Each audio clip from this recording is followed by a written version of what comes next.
All right, in this video, I'm going to talk about a mindset that I feel holds a lot of students back in terms of their painting process. I'm going to use examples from my own process to explain what I'm talking about, and then I'm going to talk about some things that you can do to better your own painting process. All right, welcome to Paint Coach. My name is Chris Fornatero, and I'm here to help simplify oil painting so that you can get better faster. Now, I wanted to make this video because I kept hearing a certain problem or phrase from my students, which was that they struggle getting through the ugly phase or the ugly stage of a painting. And I feel that the core problem here is that they're thinking about the painting process in the wrong way. When they say the ugly phase, like what are they talking about? You know, ugly compared to what?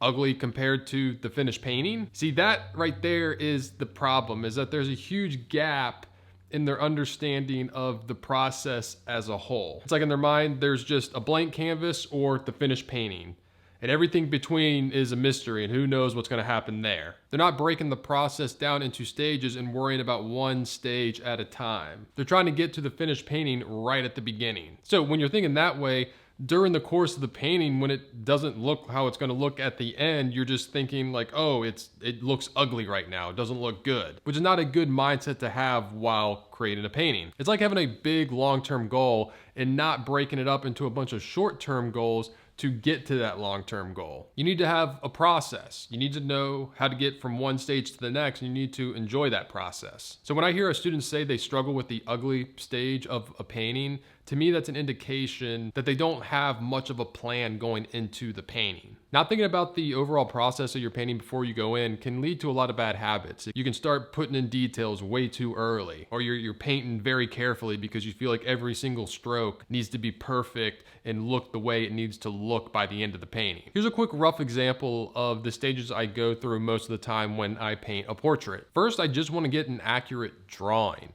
Not a detailed drawing, an accurate drawing. I want to get the correct placement of where certain things are. And a lot of times this can be very messy and a lot of stray marks. And a lot of times you're going to be the only person that can kind of decipher what you blocked out. That's fine. It doesn't need to be pretty at this point. It just needs to be accurate. So that's all I'm thinking at this stage. I'm not thinking about, the final painting. And I'm also not even thinking about the very fine drawing details that I know I will get to by the end of the painting. I'm just trying to think of the big picture here and getting the main things in the right place. I'm not worried about blocking out, individual eyes and pupils and little things like that. I guess you could think of it that I'm setting the bar low for what I'm trying to get at this stage. And as the painting goes on, I'm gonna keep raising that bar higher and higher. Then I just wanna get some paint onto the canvas so I can start comparing things, making adjustments and making decisions. Everything's very flat right now, but within 30 minutes, I have paint covering most of the canvas. And once I do that, I'm happy because that's what I wanted to get to. I'm not worried about form right now. I'm not worried about details.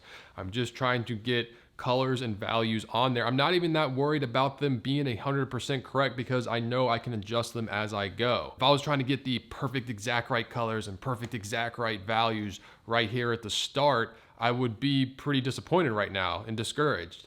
But that's not where my mind was at. My mind was trying to get just to here. So now I'm actually encouraged to keep going. Now my goal is to add just kind of general form to the face. I'm not getting too specific with the form. I'm bouncing around and trying to develop everything the same amount. I'm not worried about details at all here. Things are still pretty blocky at this stage. I'm blocking out big shapes. They're very defined. There's a lot of harsh edges. I'm not softening transitions, but that's okay. I'm just trying to get the big structure of things. Where's the brow bone? Where are the cheekbones? What's the form of the jaw? This is actually my favorite stage of a portrait painting because I feel like this is where the most important decisions in painting is done. Because in this next stage, I feel like I'm just dialing in everything that I set up in the previous stage. I'm fine-tuning the form, finding smaller shapes within those bigger shapes, adding detail, adding transitional values, kind of making everything look more pretty. But I will admit that this last stage takes the most time. They say the last 10% of a painting takes 90% of the time. I definitely find that to be true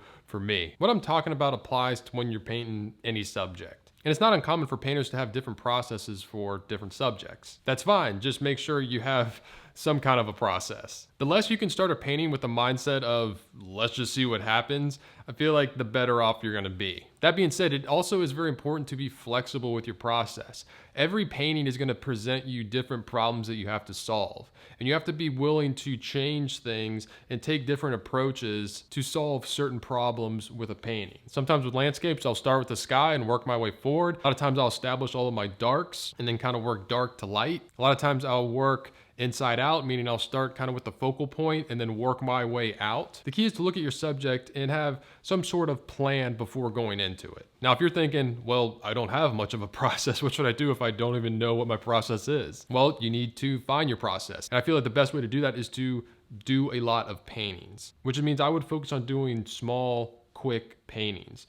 Because the only way you're gonna figure out your process is by going through the process. So the more times you can go through the whole process, the better. Doing paintings that take only one, maybe two sittings, being able to do multiple paintings a day. If you're spending a month on one big painting and you just keep working it and reworking it, you're not gonna learn much in terms of your process. You're gonna learn how to solve the specific problems that that one painting presents, but you're only gonna be going through the process of starting a painting and finish a painting one time, when you could have gone through it 30 times. Another helpful thing is to paint very simple subject matter.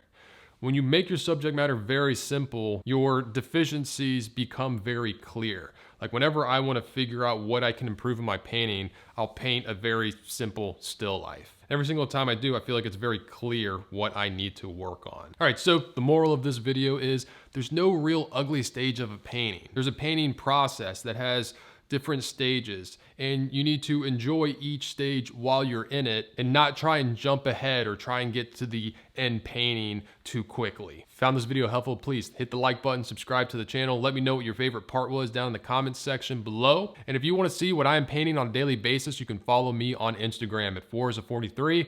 I'm Chris Fornatero here telling you to go get painting.